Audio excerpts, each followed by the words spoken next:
The day my mother smiled while telling me I would end up homeless was the day I realized not every family wants to see you succeed.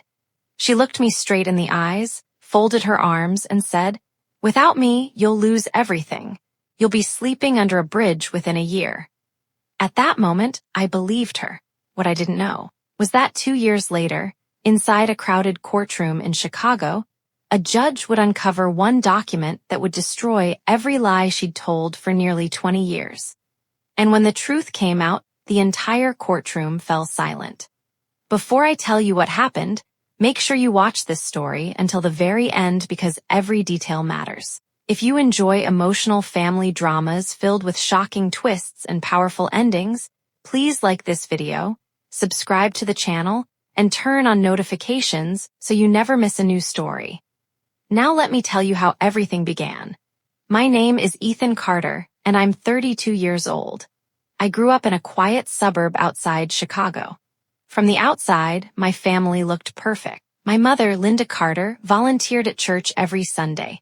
My father had passed away when I was 12. Neighbors often called my mother the strongest woman in the neighborhood. People admired her. No one knew what happened once the front door closed. Growing up, I learned one simple rule: never disagree with Mom. If I questioned her, I was called ungrateful. If I succeeded, she reminded everyone she deserved the credit. If I failed, she told everyone I had embarrassed the family. Nothing was ever enough. When I earned straight A's in high school, she said, "Imagine what you could have done if you actually tried." When I graduated college with honors, she shrugged. Lots of people graduate. When I landed my first accounting job, she told relatives she had made it happen. For years, I convinced myself this was normal. Maybe every parent was like this. Maybe I really did owe her everything. Then life got worse. After college, my mother insisted I move back home. "It'll save money," she said. "It makes sense." She promised I'd only stay a year. That year became 6. Every month she increased the amount she expected me to pay. At first it was $400, then $700, then $1,100, finally nearly $1,800 every month. Whenever I questioned it, she smiled. Rent is expensive. Only later did I discover something shocking. The house had already been completely paid off years earlier. There wasn't a mortgage, she simply wanted control. My younger sister, Emily, lived differently. She never paid rent. She borrowed thousands of dollars. My mother called it help. When I needed help, it became a life lesson. Family gatherings became unbearable. Everything revolved around Emily. When she bought a new SUV, Mom celebrated. When I paid off my student loans, nobody cared. One Thanksgiving, my aunt quietly asked, "Ethan, when are you buying your own place?" Before I could answer, Mom laughed. "He couldn't survive without me." Everyone laughed. I forced a smile. Inside, something broke. The following Monday, I started looking for apartments. Nothing fancy, just somewhere peaceful. Somewhere I could breathe. 3 weeks later, I signed a lease. It wasn't huge. 1 bedroom, small kitchen, old hardwood floors. But for the first time in years, it felt like freedom. I waited until dinner to tell my mother. I found an apartment. She didn't even look up from her plate. "No, you didn't." "I signed today." Silence. She slowly placed her fork on the table. Then she laughed. Not because she thought I was joking, because she believed I'd fail. "You'll be back." "I don't think so. You don't understand the real world." "I think I do." "No," she leaned closer. "I've protected you your whole life." Then she whispered the sentence I would never forget. "You'll be homeless without me." For a moment, neither of us spoke. Then she stood up. "If you leave this house, don't ever expect to come back." I looked around the dining room, the family photos, the furniture my father had bought, the home where I'd spent my childhood. None of it felt like home anymore. "I'll take that chance." I walked upstairs, packed my clothes, loaded my car, and drove away. I cried the entire trip, not because I was scared, because I finally understood I had never been loved the way a child should be. The first 6 months were hard. Bills piled up. My old car broke down twice. My apartment heater failed in January. Money became tight. Sometimes I wondered if she had been right. Then something strange happened. Without her constant criticism, I started believing in myself. I worked overtime, earned a promotion, started investing, made new friends. For the first time, life felt peaceful, until one unexpected phone call changed everything. Unknown number, I answered. Ethan Carter? Yes. My name is Rebecca Lawson. I'm an attorney. I believe your late father's estate may never have been legally settled. I froze. My father's estate? Yes. There are several documents you need to see. At first I thought it had to be a scam, but then she said something that made my heart stop. We believe someone intentionally kept important information from you. My hands started shaking. What information?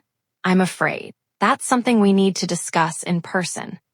I had no idea that meeting would uncover secrets buried for 20 years.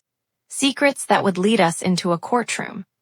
Secrets that would expose forged documents, hidden money, and one lie so devastating even my own mother couldn't explain it to the judge. I barely slept the night after attorney Rebecca Lawson called. Every possible explanation raced through my mind. Maybe it was a mistake. Maybe someone had confused me with another Ethan Carter. Or maybe there really was something my father had left behind. The next morning, I drove into downtown Chicago, where Rebecca's law office overlooked the Chicago River. The building was modern and elegant, with polished marble floors and quiet hallways that made every footstep echo. The receptionist greeted me warmly. Mr. Carter, Miss Lawson is expecting you. A few moments later, I found myself sitting across from Rebecca Lawson, a woman in her mid-40s with kind eyes and a thick file resting on her desk. She slid the folder toward me. Before we begin, Ethan, I want you to know that none of this is your fault. My stomach tightened. What exactly is this about? She took a deep breath. When your father, Michael Carter, passed away 20 years ago, he left behind a legally valid estate plan. I frowned. My mother told me Dad didn't own anything. Rebecca slowly shook her head. That isn't true. Those 4 words hit harder than I expected. She opened the file and carefully placed several documents on the desk.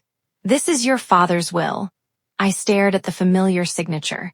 Even after all these years, I recognized my father's handwriting. He left everything equally to both of his children, Rebecca explained.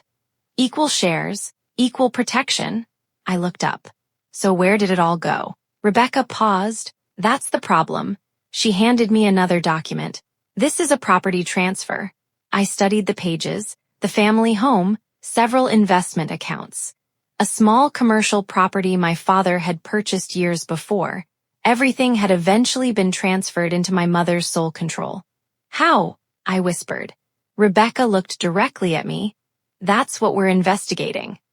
She explained that a routine title review during the sale of the commercial property had uncovered inconsistencies in the estate paperwork.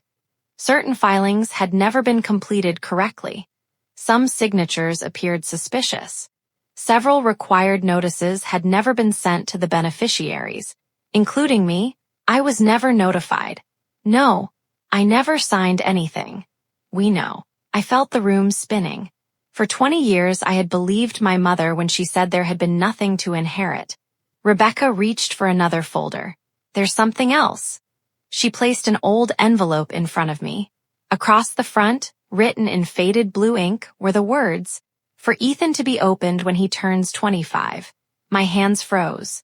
What is this? It was found in your father's attorney's archived files. I've never seen it, Rebecca nodded, because it was never delivered. I carefully opened the envelope.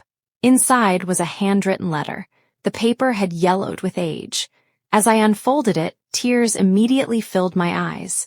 Dear Ethan, if you're reading this, then life has probably been harder than I ever wanted for you. I hope you've grown into a good man. I hope you know how much I loved you. And I hope no one ever convinced you that you were less important than anyone else. I couldn't breathe.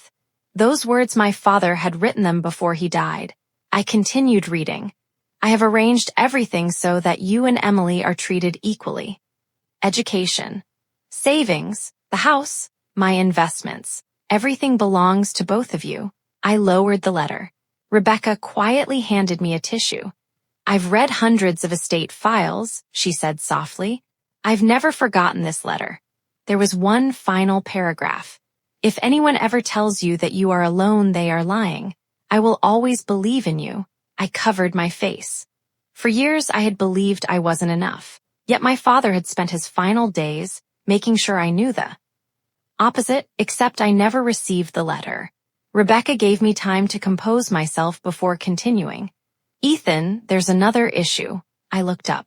The estate appears to have lost approximately $620,000 in assets. What? The records don't match. Where did the money go? We don't know yet. She explained that after my father's death, my mother had become executor of the estate. As executor, she had a legal duty to act honestly and protect the inheritance for both children. If she failed to do that, the court could order a full accounting. If money had been improperly transferred or hidden, there could be serious legal consequences. I drove home in complete silence. When I reached my apartment, I spread every document across my kitchen table. For hours, I read every page, every signature, every date, every financial record. One thing became increasingly obvious. None of it matched the story my mother had told me. That evening, my phone buzzed. Emily, I hadn't spoken to my sister in almost 8 months, I answered. Ethan? Yeah, Mom says you've been asking questions. Of course she knew. I met with an attorney. Silence. Then Emily sighed. You should let this go. Why? Because it's going to destroy our family. I laughed bitterly. Our family was already broken. Emily hesitated. Then she quietly admitted something I wasn't expecting. I knew there was a trust. My heart stopped. You knew? Mom told me not to mention it. When I turned 21. I gripped the phone tighter. And you never told me. I thought she had. No, another long silence. Ethan, I'm sorry. I ended the call. That night, I couldn't stop thinking about one question. If Emily knew how many other people knew, had my grandparents known? My uncles? The family friends who always praised my mother? Had everyone watched me struggle while keeping this secret? 3 days later, Rebecca called again. We've completed the preliminary review. What did you find? There are enough irregularities to petition the probate court. What happens then? The judge can order every financial record to be produced. And if Mom refuses, Rebecca's voice became firm. She won't have a choice. 1 week later, official court papers were filed. For the first time in 20 years, my mother would have to answer questions under oath. I knew she would be furious. I just didn't realize how far she was willing to go to stop the truth from coming out. Because the very next morning, I opened my apartment door and found a handwritten note taped to it. It read, "Drop the lawsuit or you'll regret it." The handwritten note stayed in my mind all day. Drop the lawsuit or you'll regret it. There was no signature, no fingerprints that the police could recover, just thick black marker on a plain white sheet of paper. Rebecca Lawson studied it for a long moment before sliding it into an evidence bag. I can't prove who wrote this, she said, but from this moment on, save every text message, voicemail, email, and letter you receive. If someone is trying to intimidate you, the court needs to know. I nodded. For the first time, this wasn't just about money. It was about uncovering the truth my father had tried to protect. The first court hearing. 3 weeks later, I walked into the Cook County Courthouse in downtown Chicago. My heart pounded as I stepped through the security checkpoint. The hallway outside probate court was crowded with attorneys, families, and people waiting for their names to be called. Then I saw her, my mother. Linda Carter looked exactly as she always had: perfectly styled hair, expensive navy suit, pearl earrings, and the same confident smile she wore whenever she believed she was in control. Standing beside her was a well-known defense attorney. She looked at me with disappointment rather than anger. I can't believe you've done this, she said quietly. I didn't start this. You embarrassed this family. No, Mom, I held her gaze. The truth did. Her smile disappeared. The courtroom doors opened. Bailiff, all rise. Everyone stood as Judge Harold Bennett entered the courtroom. The judge reviewed the file before speaking. This matter concerns the estate of Michael Carter. Rebecca stood. Yes, Your Honor. The opposing attorney stood as well, ready for the respondent. Judge Bennett adjusted his glasses. This hearing will determine whether sufficient evidence exists to order a complete accounting of the estate. He looked toward my mother.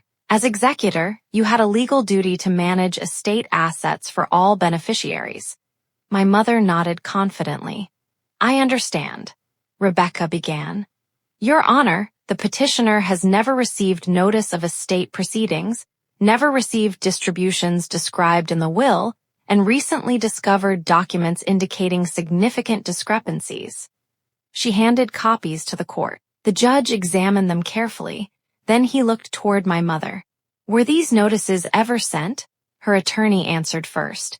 My client believes all legal requirements were satisfied. Rebecca immediately responded. We're asking for proof. The judge turned another page. I also see evidence suggesting over $600,000 in estate assets cannot presently be accounted for. Silence filled the courtroom. My mother's attorney quickly objected. Those figures are speculative. Rebecca remained calm. That's precisely why we're requesting a full accounting. Judge Bennett leaned back. I'm inclined to agree. He signed an order. The court hereby orders production of all estate financial records, trust documents, tax filings, banking statements, and property transfers covering the administration of the estate. My mother's expression changed instantly. For the first time, she looked nervous. As people began leaving, my mother caught up with me near the elevators. You still have time to stop this. I'm not stopping. You don't know what you're doing. I know Dad left something for me. She crossed her arms. Your father trusted me. No, I answered calmly. He trusted the law. She stared at me for several seconds before walking away. That evening, someone knocked on my apartment door. When I opened it, I froze. My Uncle David stood there. He was my father's younger brother. We hadn't spoken in nearly 10 years. I know this is awkward, he said. Can we talk? A few minutes later, we sat at my kitchen table. He looked older than I remembered. There were deep lines across his face. I owe you an apology. For what? For staying quiet? He took a deep breath. The week after your father died, your mother asked everyone in the family not to interfere. I frowned. What do you mean? She told us she had everything under control. He looked down. And she told us you and Emily would both receive your inheritance when you were older. I couldn't believe what I was hearing. You knew there was an inheritance? Yes. Why didn't anyone tell me? He closed his eyes. Because we trusted her. Uncle David reached into his briefcase. I've carried this for years. He handed me a faded photograph. It showed my father standing beside a small office building. On the back, written in blue ink, were the words. My father had written it himself. Tears filled my eyes again. Then Uncle David surprised me. I also have copies of letters your father mailed to me. What letters? He was worried. Worried about what? David hesitated. He told me he feared your mother cared more about control than partnership. I stared at him. He actually wrote that. David nodded. He asked me to watch over you if anything happened to him. My hands began shaking. No one ever told me. I know, and I'm sorry. The following week, the first financial records arrived from the bank. Rebecca spread everything across the conference table. There, she pointed at a series of withdrawals. See these? Over 18 months after my father's death, large amounts of money had been transferred into an account with a different institution. Whose account? Rebecca frowned. That's what we're trying to determine. Another subpoena was immediately requested. If approved, the receiving bank would be required to identify the account holder. Late that night, my phone rang again. Emily. This time, her voice was shaking. Ethan, I need to tell you something. What happened? Mom lied to me. I remained silent. I found old paperwork in her attic. What paperwork? A box labeled estate. My pulse quickened. What's inside? I haven't opened everything, but I found copies of checks. What kind of checks? They were written from Dad's estate. To who? Emily whispered the answer. Mom. I closed my eyes. Everything was beginning to fit together. Emily continued. I think she took the money. I looked out my apartment window toward the lights of the city. For 20 years, I had blamed myself. I thought I wasn't successful enough, not grateful enough, not capable enough. Now I was beginning to realize something else. Maybe my greatest failure was believing the lies, but neither Emily nor I knew that hidden inside that dusty attic box was one document that would change the entire case. A document so powerful that when it was finally presented in court, Judge Bennett would stop the hearing, remove his glasses, and quietly say, "The next morning, I drove to Emily's apartment before sunrise. Neither of us had slept much. She was sitting at her kitchen table, surrounded by old cardboard boxes she had secretly taken from Mom's attic the night before. The words, estate documents, were written across one box in faded black marker. Emily looked exhausted. "I almost turned around 3 times on the drive home," she admitted. "I kept thinking Mom would catch me." I sat down beside her. "You did the right thing?" "I hope so." She pushed the box toward me. "Let's find out." For nearly 2 hours, we sorted through stacks of old papers, canceled checks, insurance statements, tax records, property tax receipts, handwritten notes. Most of it seemed ordinary. Then Emily stopped. "Ethan," I looked up. She was holding a large sealed envelope. Across the front, in my father's handwriting, were 6 simple words. Neither of us spoke. Slowly, I broke the seal. Inside were several documents. At the very top was a signed letter from my father's estate attorney. Rebecca would later call it the single most important document in the entire case. The letter explained that my father had become concerned during the final months of his illness. According to the attorney, my father requested additional safeguards because he feared that estate funds intended for his children might not be distributed fairly if he passed away unexpectedly. One paragraph stood out immediately. Should either beneficiary be denied notice of probate proceedings or be deprived of his or her lawful inheritance, these documents may be presented to the probate court. I looked at Emily. She looked back at me in complete disbelief. "Dad knew something might happen," she whispered. I nodded slowly.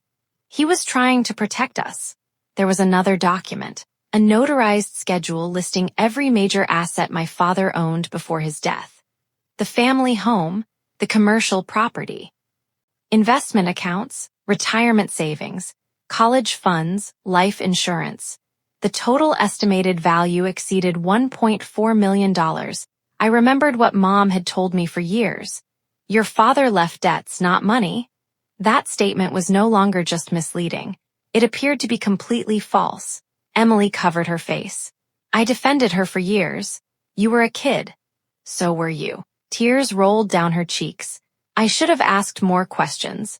I reached across the table and squeezed her hand. "We can't change the past, but we can tell the truth." Later that afternoon, we met Rebecca at her office. She carefully examined every page. The room remained silent except for the sound of papers turning. Finally, she removed her glasses. "I've handled probate litigation for nearly 20 years. She looked directly at us. "I rarely say this, but this evidence is extraordinary." She held up the attorney's letter. "This establishes that your father anticipated possible problems." Then she lifted the notarized asset schedule. "And this directly contradicts several earlier representations made during estate administration." I asked the question that had been haunting me. "Does this prove Mom broke the law?" Rebecca answered carefully. "It raises serious questions. The court, not me, will determine the legal consequences." 1 week later, the courtroom was far more crowded than before. Word had spread that significant new evidence would be presented. Judge Harold Bennett entered promptly at 9 a.m. "Good morning," Rebecca stood. "Your Honor, since the last hearing, additional estate records have been located."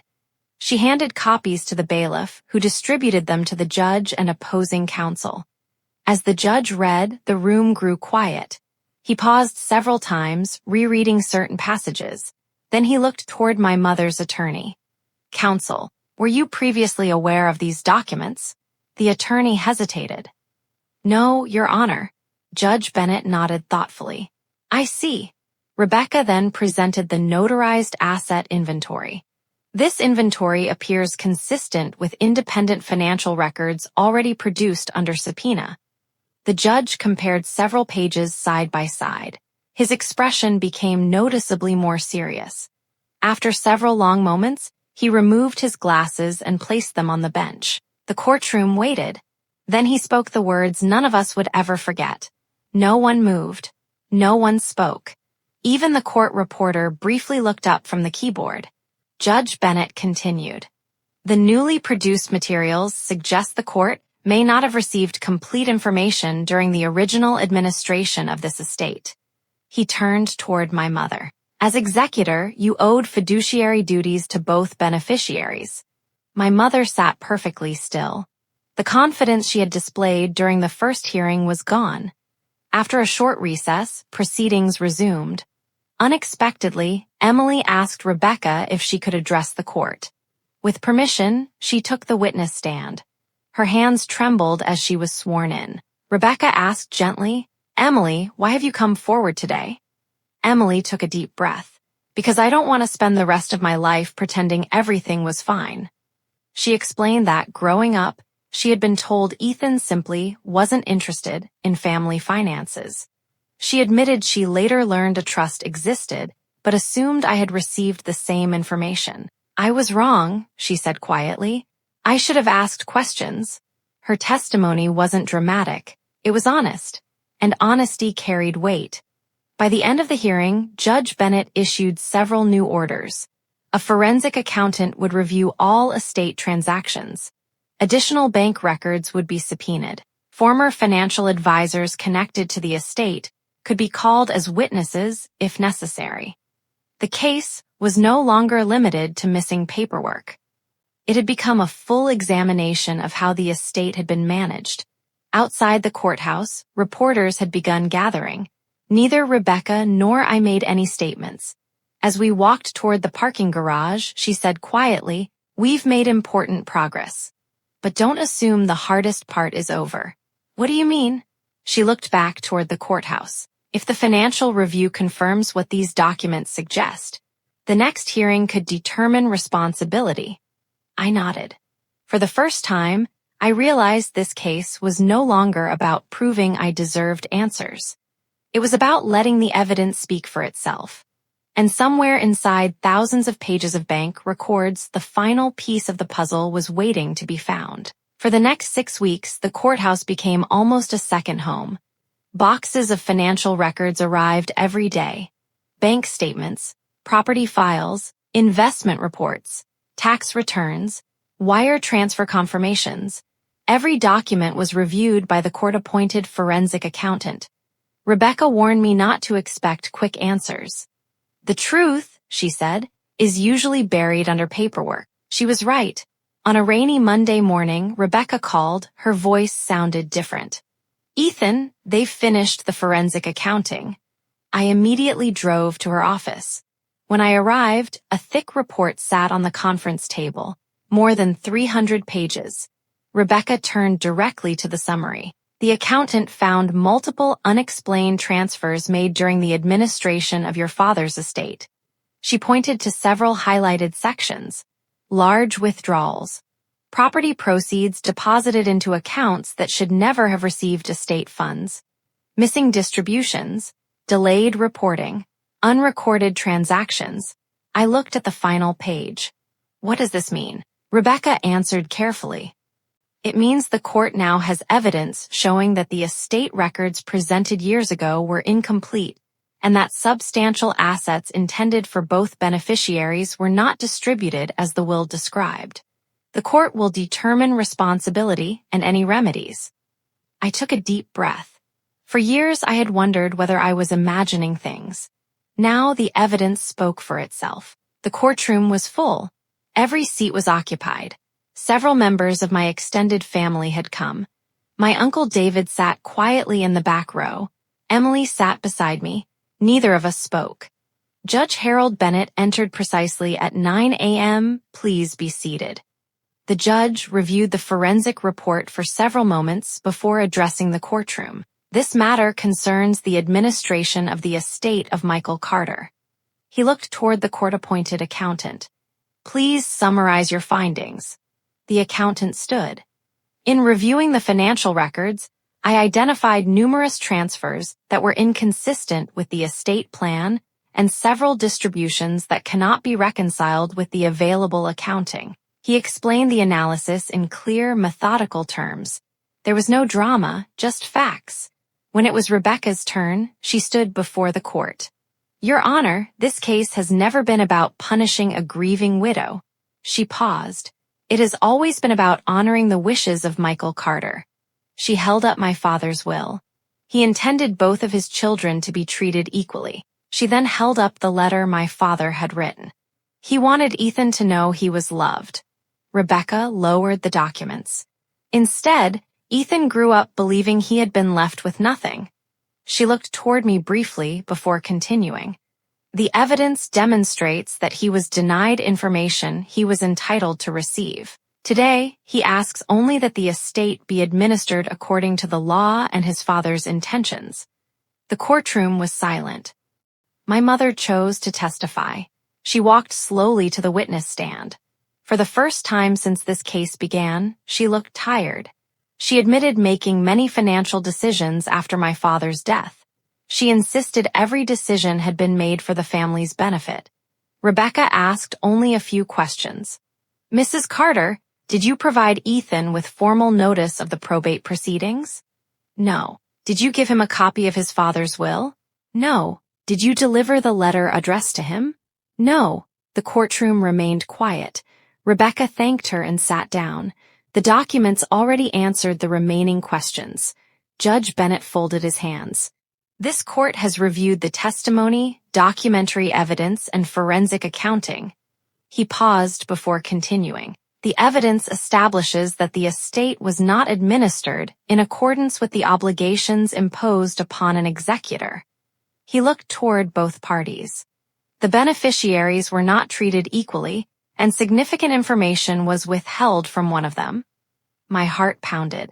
The judge continued. The appropriate legal remedies will include reopening aspects of the estate administration, requiring a complete accounting, and ordering distribution consistent with the decedent's lawful estate plan. I closed my eyes, not because of money. Because, for the first time, someone in authority had confirmed what I had suspected for years. I hadn't imagined it. After the hearing ended, the courtroom slowly emptied. As I gathered my papers, Judge Bennett walked past and said quietly, Mr. Carter. Yes, Your Honor, he smiled politely. Your father took steps to protect both of his children. He nodded toward the evidence. The documents made that clear. Those words meant more to me than any financial recovery ever could. For years, I had believed my father had abandoned me. Now I knew the opposite. He had tried to protect me. The system had finally uncovered that truth. Outside the courthouse, my mother approached me. There were no reporters nearby, no lawyers, just the two of us. I never thought this would happen, she said softly. I didn't answer. I thought I was doing what was best. I looked at her. What was best for who? She lowered her eyes. There was nothing left to say. I wished her well and walked away, not in anger, but in peace. As I stepped down the courthouse stairs, I looked up at the Chicago skyline. For the first time in my life, I wasn't carrying the weight of someone else's version of the truth. I was carrying my own. But one final surprise still awaited me. A discovery that would completely change my future and reveal the last gift my father had left behind. 3 months after the final court hearing, life was finally beginning to feel quiet. For nearly a year, every week had been filled with meetings, depositions, legal filings, and sleepless nights. Now, for the first time in decades, I woke up without feeling like I had to prove my worth to someone. The silence wasn't empty. It was peaceful. I had spent most of my life chasing my mother's approval. Now, I understood something that had taken 32 years to learn. Some people will never give you the love you're looking for. That doesn't mean you don't deserve it. Several weeks after the court's ruling, the probate proceedings were completed under judicial supervision. The estate was re-administered according to my father's will and the applicable law. The court required updated accounting, corrected distributions, and oversight to ensure that both beneficiaries were treated consistently with the estate plan. Rebecca called me the day everything was finalized. "It's over," she said with a smile. "You can finally close this chapter." I thanked her for everything. "I couldn't have done this without you," she laughed. "You did the hardest part." "What was that?" "You refused to stop asking questions." A few days later, Rebecca invited Emily and me back to her office. "There is one more matter," she said. She placed a small wooden box on the conference table. "This was held by your father's attorney under instructions to release it after the estate was fully resolved. Inside were three things: my father's wedding ring, an old family photograph taken at a lake when I was 6, a handwritten journal." I carefully opened the journal. The first page read, "For Ethan and Emily. If you're reading this together, then you found your way back to each other." Emily immediately began crying. So did I. The journal wasn't about money. It wasn't about business. It was about family.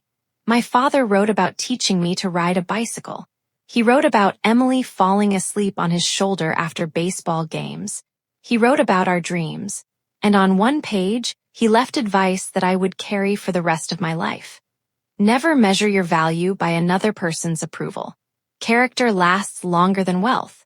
Kindness lasts longer than anger. And truth always has a way of finding daylight. I closed the journal. For years, I had searched for justice. What I found instead was my father. Emily and I started having dinner together every Sunday. At first, the conversations were awkward. There was guilt. There was sadness. There were years we could never get back. One evening she looked at me and said, "I spent so much time trying to keep Mom happy that I forgot to be a good sister." I smiled. We were both kids.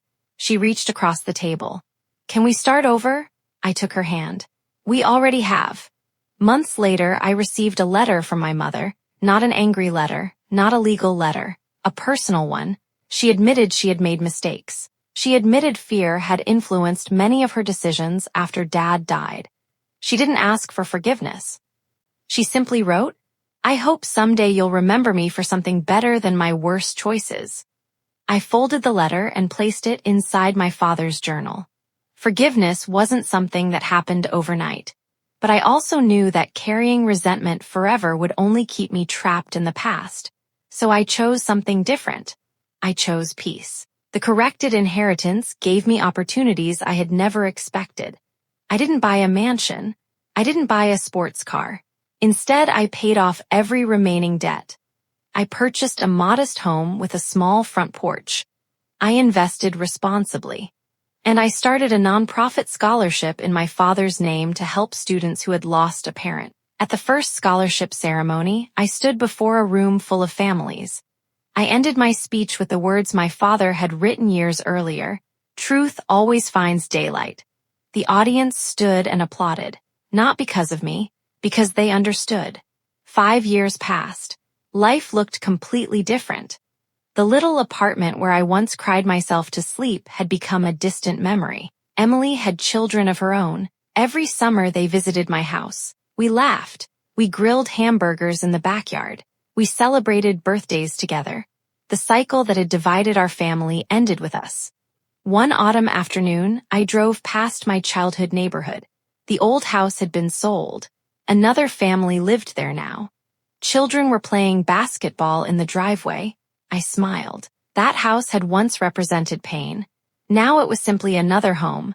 The memories no longer controlled me. People often ask me if winning in court changed my life. They're surprised when I tell them the court didn't save me. The truth did. The judge didn't give me my future. He simply recognized what had always been there. Justice matters. But healing begins long before the courtroom. Begins the moment you stop believing the lies that others tell about your worth. If you're watching this today, and you've ever been told that you're not good enough, that you'll never succeed, that you can't survive without someone controlling your life, remember this. The opinions of others do not define your future. Your past does not determine your destiny. And sometimes, the greatest victory isn't receiving an inheritance. It's discovering that your value was never something another person could take away. Thank you for watching this emotional family drama from beginning to end. If this story touched your heart, don't forget to like this video, subscribe to the channel, and turn on notifications for more powerful fictional stories inspired by family conflict, justice, resilience, and hope. Until next time, take care of yourself, and never stop believing that the truth has a way of finding daylight.